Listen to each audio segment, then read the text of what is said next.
एक दिन गोलू ने देखा कि जगन्नाथ जी आम चुरा रहे हैं। ये देखते ही वह गुस्से से लाल हो गया। क्रोध में भरकर वह जगन्नाथ जी को मारने के इरादे से उनकी ओर दौड़ पड़ा।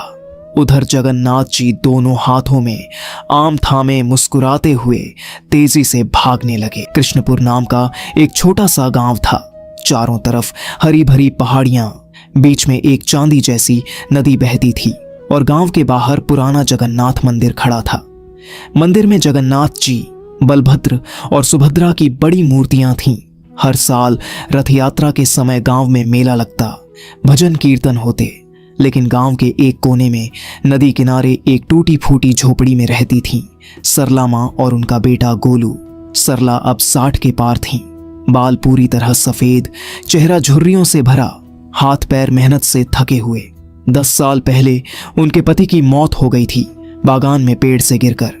जाते समय पति ने सिर्फ एक चीज छोड़ी थी, एक छोटा सा आम का बागान। उसमें लगभग 50 पेड़ थे, कुछ बहुत पुराने जिनकी जड़ें जमीन से बाहर झांकती थीं, कुछ सरला ने खुद लगाए थे। गर्मियां आते ही पेड़ फल से लद जाते और उसी से माँ बेटे का गुजारा चलता। गोलू 20 साल का मजबूत जवान था, कद लंबा, कंधे चौड़े, चेहरा साफ। गांव की लड़कियां दूर से देखती, लेकिन कोई पास आने की हिम्मत नहीं करती थी, क्योंकि गोलू का गुस्सा सबको पता था। छोटी सी बात पर भड़क उठता। बाजार में अगर कोई तौल में धोखा देता तो गोलू की आवाज पूरे बाजार में गूंज जाती। लोग पीछे से कहते, गुस्सैल गोलू आ रहा है, रास्ता खाली करो। लेकिन जो उसे करीब से जानते थे, वे जानते थे कि गोलू का दिल बेहद नेक है। वह अपनी माँ से बहुत प्यार करता था। सुबह सबसे पहले उठता, चूल्हा जलाता, चाय बनाता, माँ को प्यार से जगाता, फिर दोनों बागान चले जाते। सरला धीरे धीरे खरपतवार साफ करती, गोलू भारी काम करता, पानी ढोता, टहनियां काटता, कीड़े मारता। दोपहर में गोलू 2 बड़ी टोकरियां आम की भरकर बाजार जाता। शाम को जो पैसे मिलते उसी से घर चलता। अगर माँ की तबीयत खराब हो जाती, जो बुढ़ापे और मेहनत की वजह से अक्सर होती, तो गोलू रात भर जागता, पैर दबाता, सर पर हाथ फेरता, वैद्य जी की दी दवाई समय पर पिलाता। वैद्य जी फ्री में दवाई देते थे, क्योंकि वे जानते थे कि गोलू के पास पैसे नहीं। गोलू कभी किसी से उधार नहीं मांगता था। वह कहता, मेहनत से कमाऊंगा, माँ को कभी कमी नहीं होने दूंगा। लेकिन गांव में एक व्यक्ति था जो इन दोनों को बहुत परेशान करता था, सेठ रामलाल। सेठ गांव का सबसे धनी आदमी था। बड़ा हवेली जैसा मकान, सैकड़ों बीघा जमीन, नौकर चाकर। लेकिन उसका स्वभाव कंजूस और क्रूर था। लोग कहते, सेठ के पास धन है, दिल नहीं। उसकी नजर सरला के बागान पर थी, क्योंकि बागान उसके खेत से सटा था। वह बार बार आता, बहन बागान मुझे बेच दो, तुम अकेली बूढ़ी औरत, इसे कैसे संभालोगी।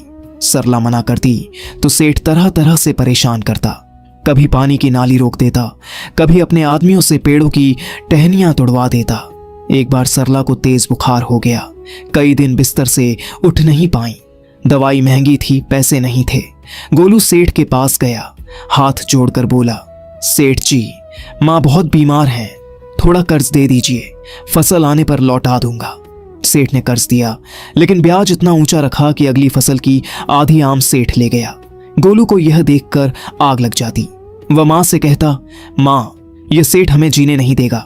सरला समझाती, बेटा धैर्य रख, जगन्नाथ जी सब देख रहे हैं, गुस्सा मत कर।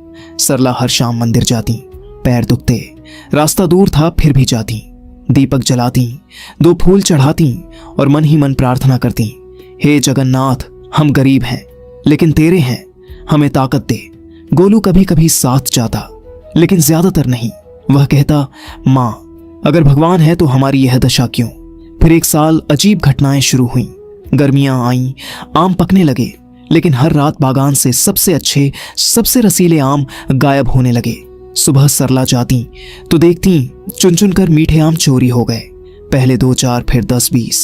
सरला रोने लगी, हे भगवान हमारा सहारा ही छिन जाएगा। गोलू का दिल टूट जाता।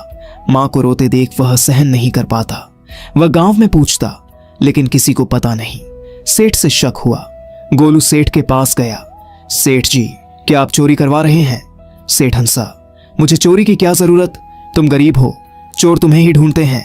चोरी बढ़ती गई, बाजार में आम कम गए, पैसे कम आए, घर में चूल्हा मुश्किल से जलता। सरला फिर बीमार पड़ गई। गोलू अकेला सब संभालता, बागान, माँ की सेवा, घर। रात को नींद नहीं आती। वह सोचता चोर को पकड़ना ही होगा। एक रात गोलू ने फैसला किया। माँ से बोला, आज मैं बागान में रात भर रहूंगा। सरला ने मना किया, बेटा खतरा है।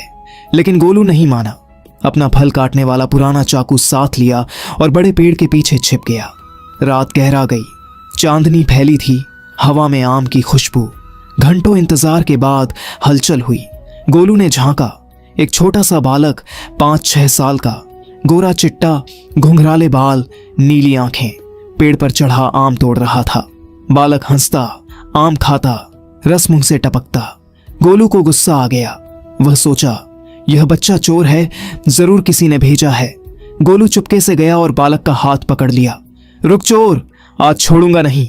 बालक मुस्कुराया और 2 आम हाथ में लेकर भागने लगा। गोलू चाकू लेकर पीछे दौड़ा। रुक, बालक हंसता हुआ भागता रहा। गोलू की सांस फूलने लगी, लेकिन गुस्सा इतना कि रुका नहीं। दोनों जंगल की ओर भागे। आखिर बालक पुराने बंद पड़े छोटे मंदिर के पास रुका। गोलू पहुंचा, चाकू उठाकर बोला, अब बता कौन है तू? बालक मुस्कुराया।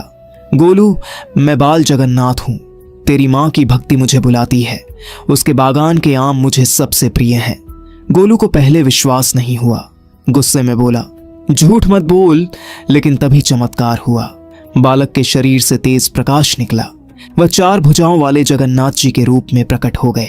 मोर मुकुट, शंख चक्र, गदा पद्म, चारों तरफ दिव्य प्रकाश। गोलू का चाकू गिर गया। वह घुटनों पर बैठकर रोने लगा। प्रभु, मुझे माफ कर दो, मैंने आपको नहीं पहचाना। गुस्सा मुझे अंधा बना देता है। हम गरीब हैं, माँ बीमार हैं, आप ही सहारा हैं। जगन्नाथ जी ने मुस्कुराकर कहा, गोलू, तेरा दिल साफ है, तू मेहनती है, माँ की सेवा करता है, गरीबी में भी हार नहीं मानता। बस गुस्सा तेरी कमजोरी है। आज से मेरा नाम ले, भजन कर, भक्ति कर, मैं तेरी गरीबी दूर कर दूंगा। गोलू रोता रहा। उसने चरण छुए। जगन्नाथ जी ने आशीर्वाद दिया और अंतर्ध्यान हो गए। सुबह गोलू घर लौटा, आंखें लाल, चेहरा शांत। माँ को सब बताया। सरला की आंखों में आंसू आ गए। वे बोली, बेटा, भगवान ने दर्शन दिए, अब सब अच्छा होगा। और सच में अच्छा होना शुरू हुआ। बागान के पेड़ अचानक फलों से लद गए। इतने मीठे आम कि बाजार में 2 गुने दाम मिले। उसी रात सेठ को सपने में जगन्नाथ जी आए और डांटा। सेठ सुबह आया, माफी मांगी, पुराना कर्ज माफ किया और मदद का वादा किया। गोलू बदल गया, गुस्सा कम हुआ। वह रोज मंदिर जाता, भजन गाता। माँ की सेवा और मेहनत पहले जैसी, लेकिन मन शांत। घर में खुशियां लौटी। सरला की तबीयत ठीक हो गई। गांव वाले कहने लगे, गोलू कितना अच्छा लड़का है। जगन्नाथ जी की कृपा से सब बदल गया। यह कहानी सिखाती है कि भगवान अपने भक्तों के पास खुद आते हैं। दिल साफ हो, मेहनत ईमानदार हो और भक्ति सच्ची हो तो कोई तकलीफ स्थायी नहीं रहती।